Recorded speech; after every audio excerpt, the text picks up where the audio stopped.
Shalom. Shalom. Ada di remaja yang dikasihi Tuhan. Pada hari ini kita bersyukur karena kasih dan rahmat Tuhan dalam kehidupan kita. Kita bisa beribadah kembali walaupun secara online, tapi kita percaya bahwa Tuhan selalu ada bersama kita dimanapun kita berada. Pada saat hari ini untuk mempersiapkan hati kita dan pikiran kita, saya mengajak kita untuk saat teduh sejenak. Saat teduh dimulai.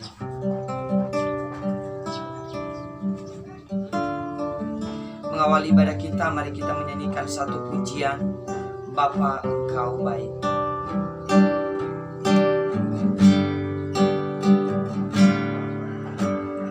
Bapa Engkau baik, Bapa Engkau baik, Kau selalu baik kepadaku. Bapa-Ku cinta Kau. Sama-sama katakan aku memuji. Aku memuji-Mu. Aku menyembah-Mu. Nyanyi haleluya.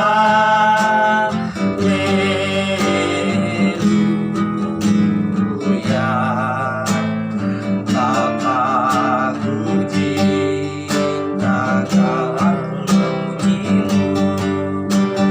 Aku memuji-Mu. Aku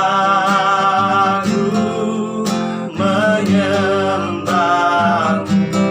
Nyanyi haleluya.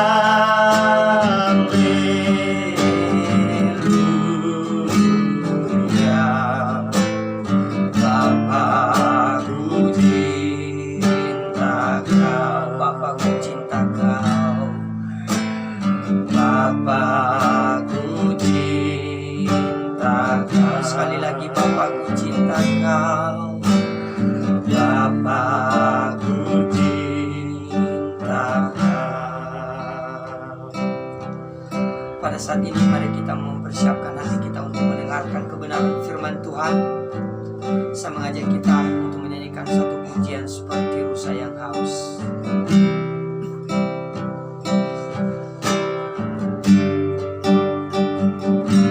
Seperti rusa yang haus, rindu aliran sungai-Mu.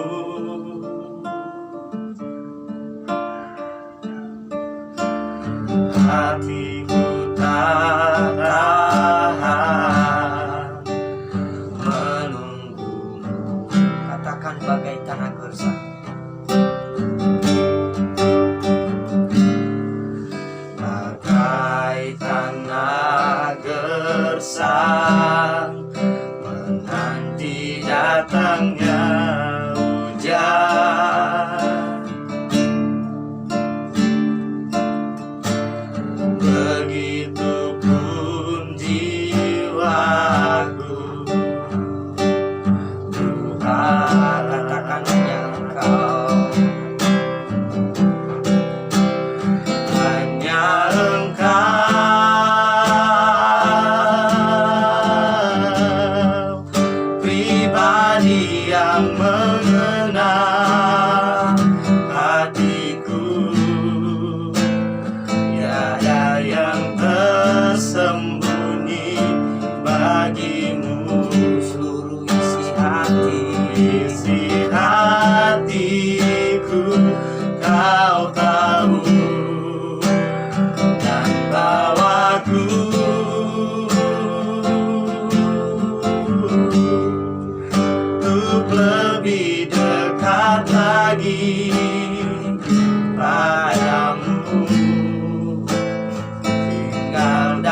kepada hambanya yang menyampaikan kebenaran firman Tuhan. Kita berdoa.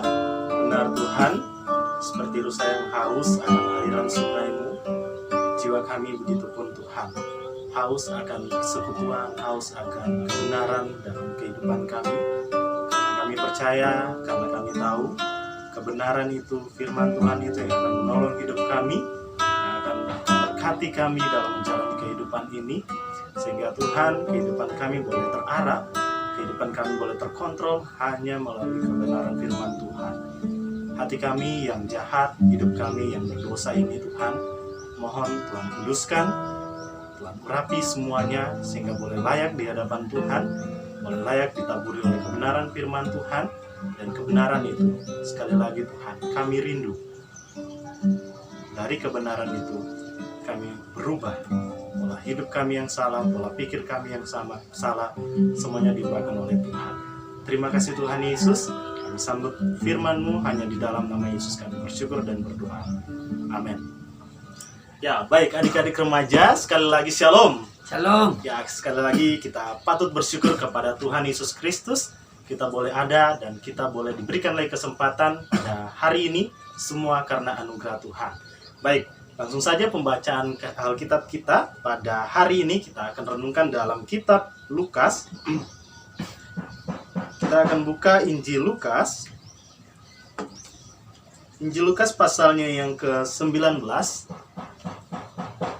Injil Lukas pasalnya yang ke-19. Kita akan melihat dari ayatnya yang pertama hingga ayatnya yang ke-10. Injil Lukas pasal 19 ayat pertama hingga 10. Saya akan bacakan bagi adik-adik remaja, bagi kita sekalian, ya, di dalam nama Tuhan Yesus. Di bawah perikop Sakeus. Yesus masuk ke kota Yeriko dan berjalan terus melintasi kota itu.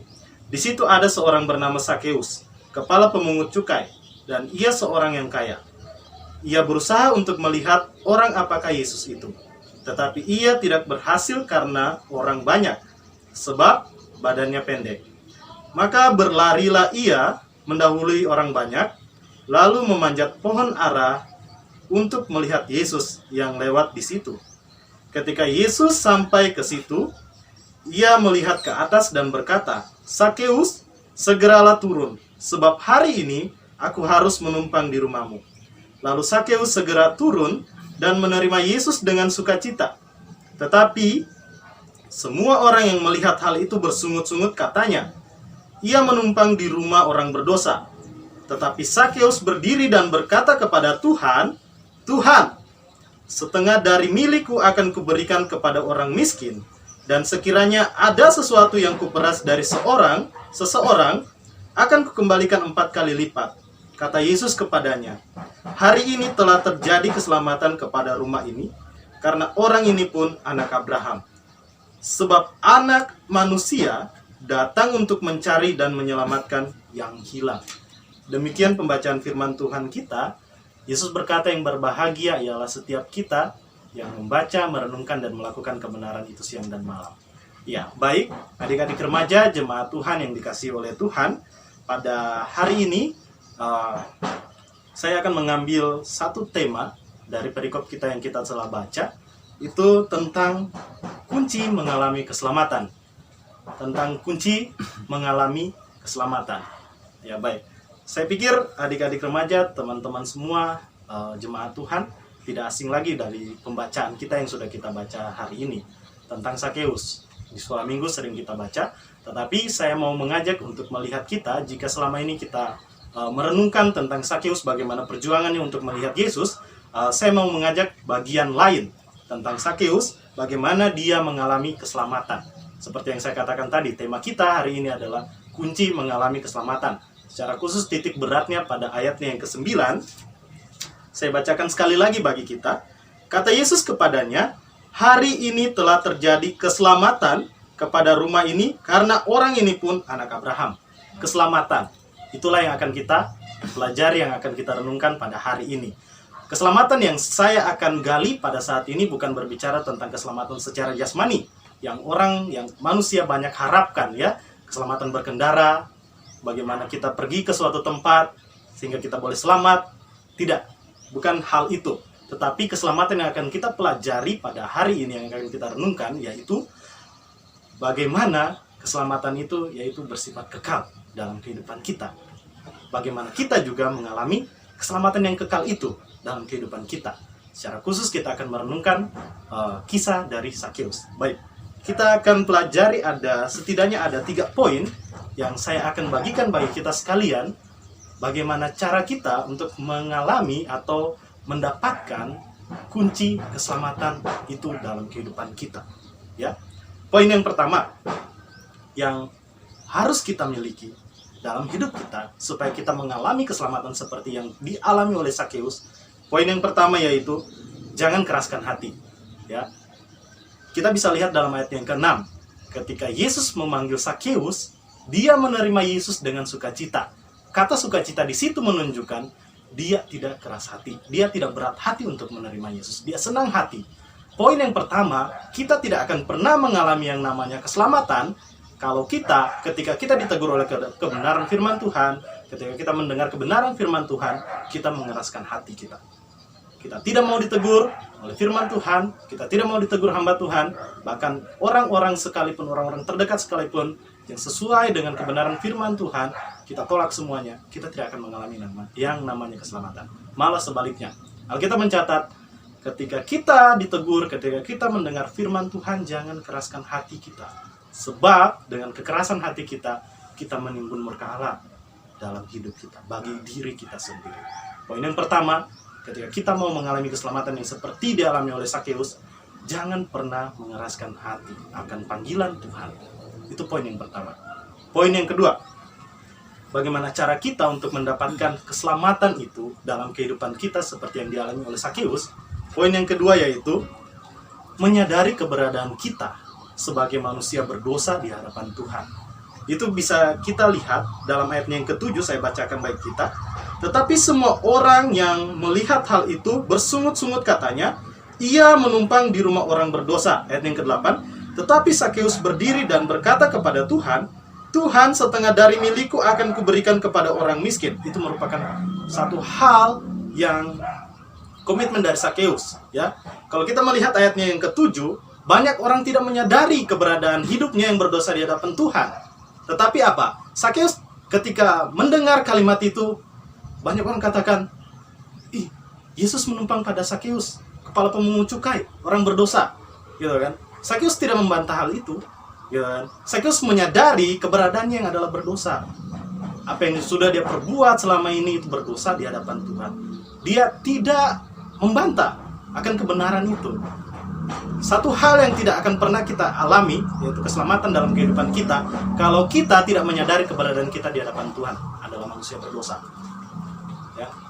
Banyak manusia tidak menyadari hal itu. Ketika sehat, ketika kuat, lupa Tuhan, ya, lupa keberadaannya adalah manusia yang berdosa sehingga butuh pengampunan daripada Tuhan.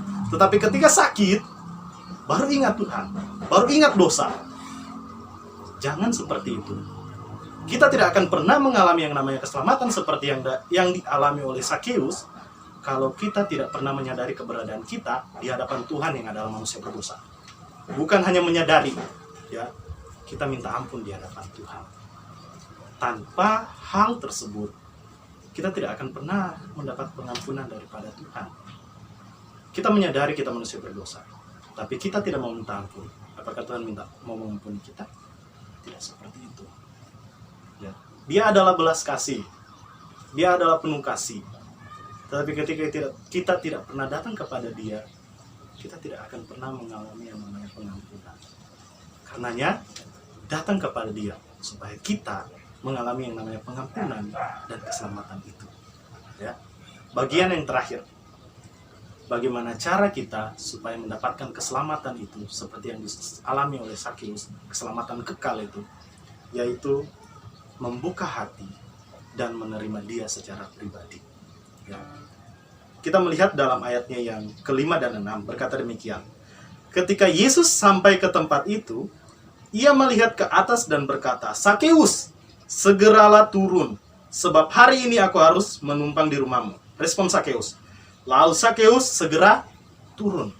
Kalau kita menyimak pembacaan kita ini, seolah-olah kita hanya melihat satu poin, yaitu Sakeus membuka pintu rumah.